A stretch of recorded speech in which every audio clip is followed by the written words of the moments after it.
Começou? Pessoal, vamos lá então. A gente falou um pouco sobre a prática de como rezar o rosário, né? O texto, né? Agora eu quero falar para vocês um pouco da história e da importância da gente rezar essa oração. A gente entendeu que é importante que a gente reze o texto, a gente comentou como antes da gravação, como rezar o texto na prática, né? Coisas práticas da oração do texto. Mas por que eu preciso rezar o texto? Durante muito tempo, as pessoas reputaram o texto como uma oração dos ignorantes. Por quê? Aquela questão que eu estava comentando com vocês. Rezava-se os salmos, né? Então, aqueles que não sabiam ler, que eram ignorantes, não sabiam ler os salmos. Então, rezava 150 Ave Marias, que era chamado Saltério da Virgem.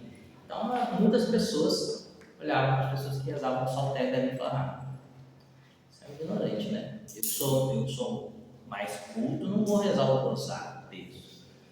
E durante muitos anos, texto, ou na época o saltério da Virgem que tinha esse nome, ficou tido como uma oração dos ignorantes. Só que a palavra de Deus diz assim, que Deus resiste aos soberbos, mas dá a sua graça aos humildes. Luiz, liga para nós as luzes aí, esqueci de ligar. Essa é a outra. Deus resiste aos soberbos, mas dá a sua graça aos humildes. Deus quis de tal forma, já ligou, tá bom? Deus quis de tal forma exaltar o Santo Rosário, que transformou o Rosário numa grande arma. Uma arma por meio da qual se venceu muitas batalhas ao longo da história da igreja. Isso aqui, que era o Saltério da Virgem, que era considerado como uma oração dos ignorantes, né? Se tornou uma arma poderosíssima, uma arma espiritual. E a gente vai começar a falar um pouco sobre isso.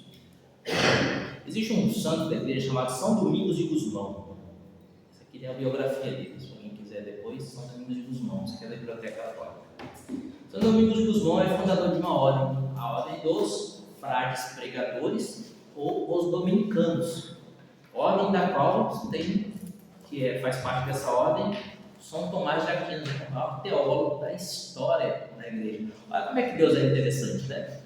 Aquilo que era considerado como algo dos ignorantes, daí surgiu o maior teólogo da história da igreja, que é São Tomás de Aquino, um gênio, né? São Domingos de Gusmão, ele... Pode deixar até não. São Domingos de Gusmão, na época dele, século XIII, ele é contemporâneo de São Francisco de Assis. Na época dele, existia uma heresia, né, na igreja, chamada a heresia dos Cátaros Albigenses. Eu já falei para vocês algumas vezes dessa heresia, quando eu falei de Santo Antônio de Pádua. Santo Antônio também, claro, contemporâneo também de São Domingos de São Francisco, combateu muito os Cátaros Albigenses. O que essa heresia dizia? Ela dizia que tudo que é matéria é do demônio, e que existia, entre aspas, como se fossem dois deuses, um Deus bom e um Deus mau. O Deus bom criou as coisas espirituais, os anjos, o espírito, e o Deus mau criou a carne, a matéria, esse mundo. O Deus mau seria o demônio, que nós chamamos de demônio. Os católicos falavam que era o Deus mau. E o que é mais? Mas eles não eram de carne? Não, eles eram de carne, vou explicar. E o Deus bom criou o espírito. Então, como a Maria diz, eles não eram de carne. Os cátaros diziam que, por maldade, o demônio nos aprisionou o nosso espírito nesse corpo. E que a gente precisava sublimar a matéria para alcançar o céu. E como que sublimava a matéria? Literalmente, no final das contas, matando esse corpo por inanição. É o que eles faziam, matando o corpo por inanição, ou seja, parando de comer. Eles morriam de fome? Muitos cátaros morriam de fome. Eles faziam jejuns tremendos e muitos morriam de fome, porque a comida também é matéria, e a comida é do demônio. Só que o que acontecia? Como eles negavam a matéria, eles negavam a encarnação do Verbo. O primeiro mistério, a anunciação do anjo, a encarnação do Verbo. Eles negavam a encarnação do Verbo, porque eles diziam: Jesus não se encarnou, ele não se fez menino, porque a carne é do demônio. Então era uma aparência de homem. Jesus não era homem, é como um anjo, é monge Rafael que apareceu com Tobias. O demônio parecia, Jesus parecia ser um homem, mas não era. E aí, eles negam tudo. Toda a fé católica, tudo. Porque se negar a encarnação, você nega o batismo nas águas do Jordão, porque a água é matéria do demônio. Você nega as bodas de Caná, porque como é que uma água e vinho se água do demônio, vinho do demônio? Nega tudo. Aí a Eucaristia, tomar tudo, comer isso, suar meu corpo. Não é corpo, não tem corpo. Então nega a Eucaristia, nega tudo. A crucifixão, Jesus morreu na cruz, como é que morreu você não tinha corpo? E nega tudo, toda a fé católica. Mas então por que você É uma heresia, né? Essa heresia dos católicos estava acabando com a fé católica na França e na Itália nessa época. Ela começou na cidade de Albi, na França, por isso albigenses. E aí o que acontecia? São Domingos de Gusmão, ele era um pregador, um sacerdote pregador. E ele se empenhava ao máximo para combater essa heresia. Só que, por mais que ele lutava, ele não estava conseguindo. Estava perdendo a guerra. Ele estava chegando num ponto que ele já estava quase entregando as rédeas. Ele fazia missões, pregava e ele não estava conseguindo, porque os cártaros albigenses, como eles negavam a matéria, eles eram pessoas castas, uma castidade total, porque como é que vai ter filho se a matéria é do demônio? Não tinha filho, não se casava, eram todos celibatários. Todos celibatários. Numa castidade total, num jejum tremendo. Então as pessoas olhavam os cártaros assim, era como se fossem anjos vivendo na terra, né? Um jejum completo, uma castidade completa, numa abstinência completa, num desapego completo desse mundo. E como que não foi de geração? Eles morreram tudo por inanição. Literalmente, isso. Eles não tomavam pecado, né? É. E aí o que acontecia? Muita gente ficou abalada na sua fé, tanto quanto o padre Pedro de Praga, daquele milagre que a gente comentou, o milagre atlantiano, né? Abalado por causa dessa heresia. E aí São Domingos rezou e pediu a Nossa Senhora. O saltério da Virgem já existia. Tem gente que pensa que foi Nossa Senhora que deu o texto, inventou o texto e deu para São Domingos. Existia o saltério da Virgem, que era 150 Ave Marias em honra a Nossa Senhora, que era rezado para aqueles que não sabiam rezar os salmos, né? Aí as pessoas pegavam o fio e colocavam sementes, esse texto aqui é de semente de açaí. Colocavam sementes no texto para contar as 150 Ave Marias. No texto não, no fio, né? E muitos freios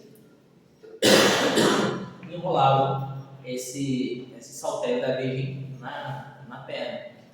Tanto que tem uma história de um frei beneditino. Os beneditinos são intelectuais, né? Um frei beneditino que uma vez falou que ele... eu gostava muito de, quando eu trabalhava em São Paulo, eu gostava muito de ir no convento de São Bento, no mosteiro de São Bento. O frei beneditino falou que, até mesmo ele estava rezando o texto, né? E os freios beneditinos rezam a liturgia das horas, né? E o abade falou para ele: Deus, você está rezando o texto? Você é um frade ou você é um monge? E ficou aquela coisa, isso aqui é coisa de quem é, né, mais ignorante. Ainda tem muita gente que tem essa cultura. E como eu disse, Deus exalta os humildes, confunde os soberbos. São Domingos rezou e pediu a Nossa Senhora que o ajudasse contra a heresia e a albigense. Está vendo aqui, ó, essa imagem? Vocês conseguem ver daí, não? Passa aí, Maria, para o pessoal ver. Está passando. Essa é a imagem de Nossa Senhora do Rosário. Esse livro aí é O Segredo do Rosário, de São Luís Maria Grignão de Montfort. Esse que está aí, esse homem é São Domingos de Gusmão e essa mulher é Santa Catarina de Sena. São Domingos de Gusmão fundou a ordem e teve a ordem masculina e feminina. Santa Catarina de Sena foi a mais eminente do ramo feminino, dos dominicanos, e São Domingos o mais eminente do ramo masculino, ele foi o fundador. Nossa Senhora apareceu a São Domingos com o saltério nas mãos e deu a ele o saltério. Ela apareceu para ele, tanto que na capa desse livro, não sei se vocês conseguem ver daí, ó, uma mão aqui entregando um texto, uma mão recebendo. Vocês estão vendo? Conseguem ver daí, não? Isso aí aconteceu na vida de São Domingos. Ele pediu a Nossa Senhora que o ajudasse, né, contra a heresia e a obediência. Nossa Senhora apareceu e disse: com essa arma você vai vencer. Reze, ensine a rezar o meu saltério. Não chamava rosário, o meu saltério. E ela apareceu um texto e entregou esse texto para São Domingos. Né? E São Domingos então começou a fazer missões. As missões dele antes eram missões teológicas. Ele explicava teologicamente. Já deu 10 minutos? Caramba! Joga pedra na minha cabeça. Não, deu 10 minutos e meio. Caramba! Vou tentar agora dar uma acelerada.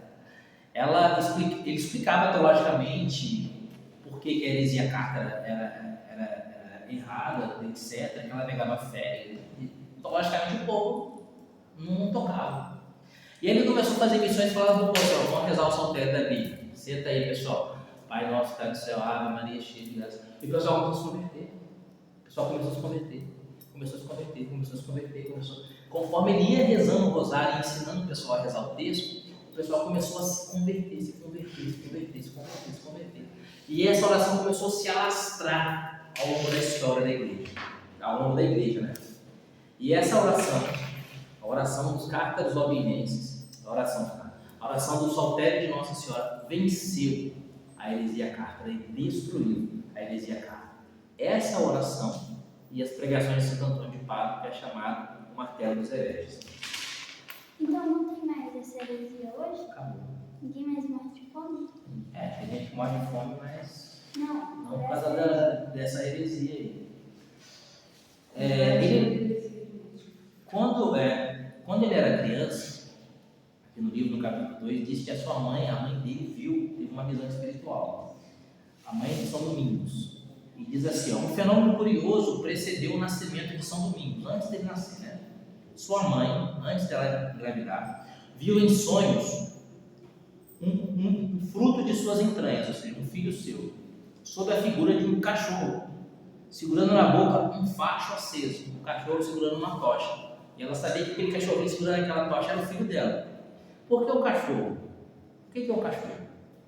O cachorro não é um bichinho que todo mundo dá uma humilhadinha nele? Senta, cachorro! Vai pra lá, cachorro! Todo mundo deixa o cachorro, dá uma humilhada no cachorro, né? Lembra que eu falei para vocês que essa oração dos humildes, daqueles que eram humilhados, que eram tipo por ignorantes? E o cachorro segurava uma tocha acesa na boca. E o cachorro fugiu do seio dela, ou seja, fugiu do coração dela, saiu correndo do coração dela. E foi assim, com essa tocha acesa, incendiou o mundo inteiro. Foi o que São Domingos fez, né? Hoje estamos aqui no século XXI, quase 1000 anos depois de São Domingos, falando sobre o facho aceso dele. Jesus disse: eu vim trazer fogo à terra, e que eu quero senão que esse fogo se acenda. Através do rosário, São Domingos incendiou a Europa, incendiou o mundo e acabou com a heresia cártara albigense. E essa oração se propagou. E ele começou a associar a cada um dos mistérios pontos da vida de Jesus, né? Como eu disse para vocês, a princípio até o Santo Padre Papa João Paulo II instituiu os mistérios luminosos, eram apenas os gozosos, dolorosos e gloriosos. Eram 150 Ave Marias, o saltério da Virgem. Muitos anos depois, um frei dominicano, que era um homem muito ignorantezinho, não sabia nem ler, e não conseguia fazer muitas orações, né? As orações da liturgia das horas. Ele apenas rezava o texto. E ele tinha o hábito de rezar o rosário completo antes do almoço. Um dia, os frades falaram para ele: vamos almoçar para o almoço, porque o senhor não rezei meu rosário ainda. Ele foi na capela rezar o saltério, não era rosário na época, né? Era saltério da Virgem. Rezar o saltério da Virgem. E aí ele demorou, os frades esperando ele para almoçar e ele demorando. Aí foram na capela buscá-lo. Quando chegaram na capela, viram ele rezando a Ave Maria. Cada Ave Maria que ele falava, da boca dele saiu uma rosa. E adiante dele estava Nossa Senhora. Ela havia aparecido para ele misticamente. Cada Ave Maria saía uma rosa e se pousava nos pés de Nossa Senhora. Cada Ave Maria uma rosa, rosário. Aí ele passou a se chamar Rosário, por causa desse milagre. Cada Ave Maria que ele rezava, da boca dele misticamente saía uma rosa e se depositava nos pés de Nossa Senhora. Muitos anos depois, século XX, Nossa Senhora, ao Padre Gobi, disse que o Padre Gobi era um sacerdote, fundador do movimento sacerdotal mariano. O movimento sacerdotal mariano, o que era? É a oração do texto. Rezava-se o texto pelo mundo inteiro. Nossa Senhora disse que muito agrada a ela as rosas que lhes são oferecidas por oração do texto. Então a senhora confirmou com o Padre Góes, mais de 500 anos depois, aquela visão. A partir dessa visão, passou a chamar o terço, o soltério da Virgem, passou a se chamar de rosário. Rosário é um coletivo de rosas, né? Porque cada Ave Maria se viu que era uma rosa que era oferecida para Nossa Senhora. Avançamos um tempo. Chegamos no século XV. A Europa ia ser invadida pelos muçulmanos. O Papa era Urbano IV. Através do istmo um canal, né, na Grécia chamado Lepanto, os turcos otomanos e muçulmanos iam invadir a Europa. Eles invadindo a Europa era o fim da Europa. A Europa ia ser destruída e ia se tornar muçulmana. Se os muçulmanos tivessem invadido a Europa, hoje nós não estávamos falando aqui sobre o Rosário, estávamos falando talvez sobre o Alcorão, né? Porque eles iam invadir a Europa ia se tornar muçulmana, Portugal ia se tornar muçulmana e a gente não ia ser católico hoje. O Santo Padre, o Papa, reuniu a Europa toda e mandou que se rezasse o Rosário. E pediu que os reis católicos providenciassem uma marinha, uma armada, para combater os turcos otomanos. Os reis católicos se reuniram e ela pediu organizar uma armada. Só que a armada deles, os navios deles, era quase nada comparada com a imensidão dos navios dos muçulmanos. E eles sabiam que os muçulmanos iam invadir a Europa pelo istmo de Lepanto, na Grécia. Então se enviou os navios católicos e todos diziam: estão enviando esses marinheiros para a morte, porque é impossível. Davi contra Golias, a armada muçulmana era poderosíssima. E o Papa disse: vamos rezar o Rosário. E toda a Europa se levantou rezando o Rosário. Toda a Europa rezando o Rosário por essa batalha. Essa batalha se deu no dia 7 de outubro, em Lepanto. Os muçulmanos começaram a arrebentar com a armada católica. De repente, nos céus, aparece Nossa Senhora com o rosário nas mãos. E os muçulmanos viram Nossa Senhora com o rosário nas mãos. E os católicos viram, todo mundo viu, tanto os católicos quanto os muçulmanos. Nesse momento, no Vaticano, em Roma, o Santo Padre estava reunido junto com os cardeais. Naquele exato momento, ele para a reunião, fica em silêncio e fala para os cardeais: é preciso rezar. Ele sai, se dirige a uma janela e na janela ele vê Nossa Senhora com o rosário nas mãos. E o Papa diz para os cardeais: nós vencemos pelo rosário. De fato, quando os muçulmanos viram Nossa Senhora com o rosário nas mãos, eles se apavoraram. E os católicos recobraram o ânimo. E a armada católica conseguiu dispersar a armada muçulmana e eles se retiraram e a Europa foi retomada para o catolicismo. Só ficou muçulmanos então na Península Ibérica, e aí Dom Afonso Henriques conseguiu retomar a Península Ibérica novamente para a cristandade, né? E foi a salvação da Europa. Esse dia 7 de outubro foi o Papa instituiu como dia de Nossa Senhora do Rosário, ou dia do Rosário, né? E também é chamado dia de Nossa Senhora da Vitória. Então, Nossa Senhora disse o quê para São Domingos? Por essa arma vencerás. Né? Vamos avançar no tempo. Agora vamos falar dessa história aqui. Nossa Senhora de Lourdes. Já ouviu falar, né? Conhecem a história de Nossa Senhora de Lourdes, né? Esse livro aqui é a Canção de Bernadette, um livro que conta a história de Nossa Senhora de Lourdes. Bernadette subiu rua evidente, né, de Lourdes. Nossa Senhora em Lourdes aparece para Bernadette logo depois, né? Quase logo depois não, né? Mas aproximadamente 100 anos depois da Revolução Francesa. A França estava mergulhada num ateísmo terrível, né? Numa situação terrível. E Nossa Senhora vai pedir a Santa Bernadette que reze o texto. E Santa Bernadette rezava o texto, Nossa Senhora acompanhava. E ela rezava a Ave Maria, Nossa Senhora ficava quieta e passava as contas do texto dela, sim, mas em silêncio. Quando ela rezava o Pai Nosso, Nossa Senhora rezava junto. Quando ela rezava Glória, Nossa Senhora rezava junto. Quando ela rezava a Ave Maria, Nossa Senhora ficava em silêncio. Isso na gruta de Massabielle, em Lourdes. E aí, Lourdes é um celeiro de milagres, né? celeira de milagres, de curas, de libertação, de coisas maravilhosas até hoje. Muitos milagres acontecem ainda hoje em Lourdes. Inclusive, tem uma amiga minha, Valéria, ela viajou para Lourdes e lá na França é frio. Hã? Aquela que você disse que ia se casar? Não, a Valéria já é casada há muitos anos, ela é até avó. A Valéria viajou para Lourdes e lá Nossa Senhora mandou a nossa Bernadette fazer cavar com a mão um lugar e começou a jorrar uma água, uma fonte milagrosa. Essa fonte existe até hoje e virou uma piscina. E as pessoas entram nessa fonte, são curadas, etc. Muitos milagres acontecem. E a Valéria chegou em Lourdes e disse que ela queria entrar na fonte, mas estava muito frio. Lourdes, França, né? Frio no inverno. E ela não tinha levado roupa também para se trocar, né? E as pessoas que trabalhavam em Lourdes falavam assim: não pode entrar na fonte e passar roupa. Não, mas eu vou congelar depois. Você não vai congelar. Mas eu vou ficar molhada. Você não vai ficar molhada. Ah, esse pessoal aqui, esses franceses são malucos, né? Esses franceses são loucos. Entra na fonte, você não vai ficar molhada. E ela entrou na água e ela disse que a água era quente, ela não sentiu frio. E estava gelado o dia, né? Na França, no inverno, ela não sentiu frio, ela sentiu uma paz, uma presença tremenda de Nossa Senhora.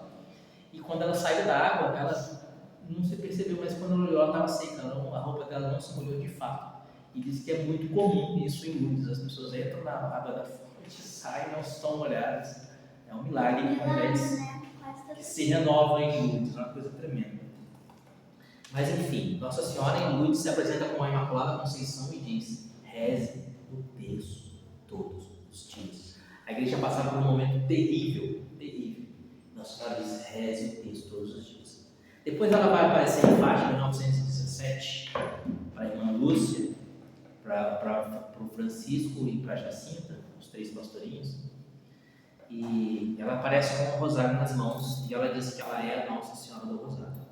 Tanto que ela aparece no sobre de Nossa Senhora do Rosário de Fátima.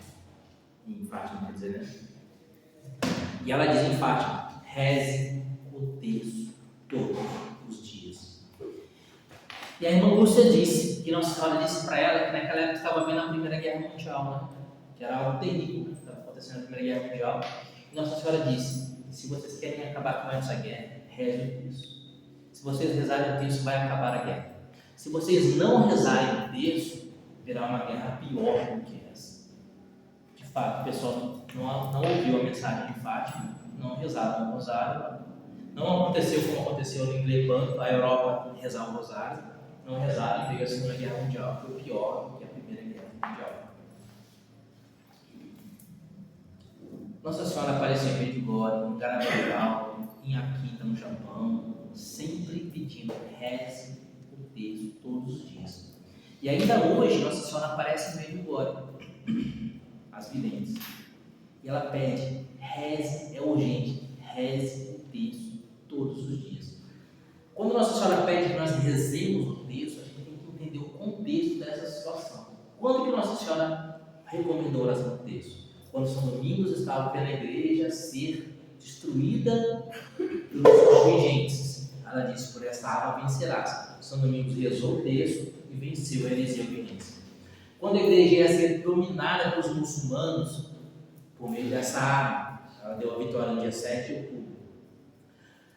Quando estava tendo a Primeira Guerra, a igreja estava em crise por causa da Revolução Francesa, um ateísmo crescente na França. Nossa Senhora aparece muito e diz: reze o terço. Rezaram-se o terço, apareceu santos tremendos, como São João Maria Vianney, na França. Século XX, ela aparece em Medjugorje, em Fátima, e diz: reze o terço todos os dias. Ela aparece dia 13 de maio, aniversário da Amanda, e diz: reze o terço todos os dias. E ela aparece 6 vezes: 13 de maio, 13 de junho, 13 de agosto, até dia 13 de outubro. Sempre ela vai dizendo: reze o terço todos os dias. Ela pega as suas crianças de Fátima, leva elas ao inferno, mostra o inferno e diz: isso acontece porque não há, os pecadores vão para o inferno porque não há quem reze, se penitencie por eles. Reze o terço, reze. Nossa Senhora pede a oração do terço. E ela diz que se rezassem o terço, acabaria a guerra. E se não rezassem o terço, haveria uma guerra pior. E olha o que aconteceu. Nossa Senhora disse que se rezassem o terço, se a Rússia fosse consagrada ao seu coração imaculado, a Rússia se converteria. Caso contrário, a Rússia espalharia os seus erros pelo mundo. O pessoal não rezou o rosário, a Rússia não foi consagrada como Nossa Senhora pediu, e o comunismo se espalhou pelo mundo. Então, gente, hoje é urgente a oração do Santo Terço. A Senhora continua pedindo, reze o terço. Essa é a arma por meio da qual a Santíssima Virgem esmaga a cabeça da serpente, porque essa é uma oração dos humildes. Deus resiste aos soberbos, mas dá a sua graça aos humildes. Então é importante que a gente ouça o apelo de Nossa Senhora, até mesmo para que ela seja a Nossa Senhora. Porque o que é Nossa? O que significa chamar a Santíssima Virgem de Nossa Senhora? Senhorio significa autoridade. Só é Senhor aquele que exerce autoridade. E se ele exerce autoridade sobre nós, significa que nós ouvimos, obedecemos e vivemos o que ele manda. Se alguém manda e eu não faço, esse não é o meu Senhor, eu não estou obedecendo, não estou sob o seu senhorio. Se ela é Nossa Senhora, nós estamos sob o senhorio dela. E por meio do senhorio da Santíssima Virgem, estamos no senhorio de Jesus.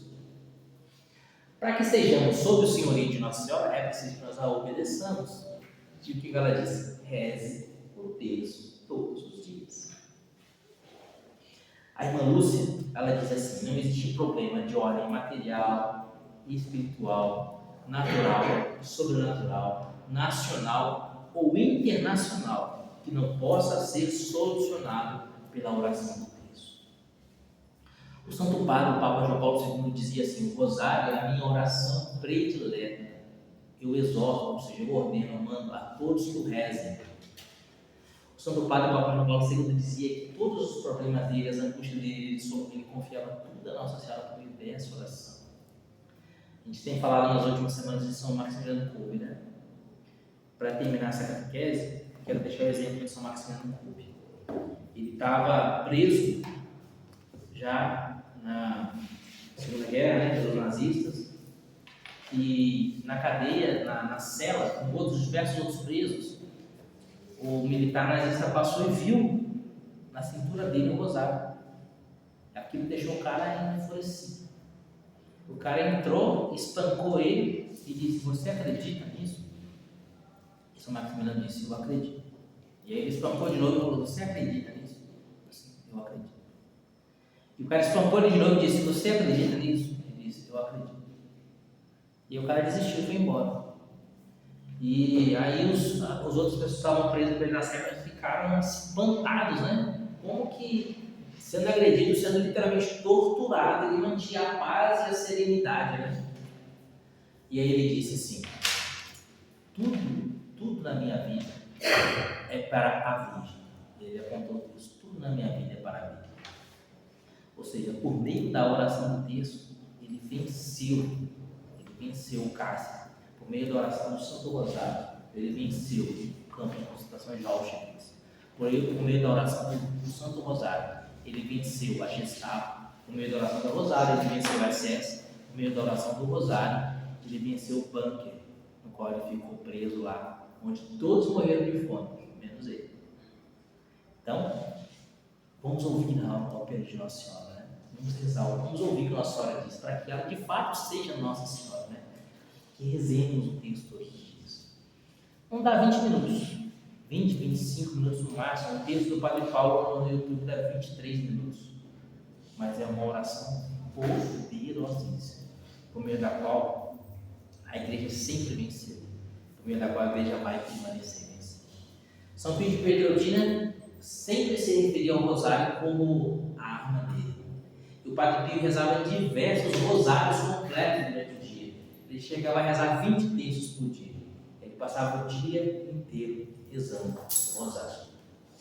Então, gente, não abandonem tudo que seja, menos a missa e o rosário. A gente pode deixar qualquer devoção, menos a Santa Missa e o rosário. Entendeu? E tem uma expressão que eu gosto muito de dizer, né? O rosário é a missa do leigo. Como assim o rosário é a missa do leigo? A maior oração que o sacerdote pode fazer é a Santa Missa. Nós não somos sacerdotes, nós celebramos a missa, né? Então a oração mais tremenda que nós podemos fazer é a oração do terço. É a oração mais. Eu quero fazer uma oração forte, uma oração poderosa, uma oração. Por meio dessa oração a gente move os céus. Tenho certeza. Por meio dessa oração a gente move os céus. Porque essa é uma oração extremamente bíblica, né? O Pai Nosso foi o próprio Jesus que ensinou.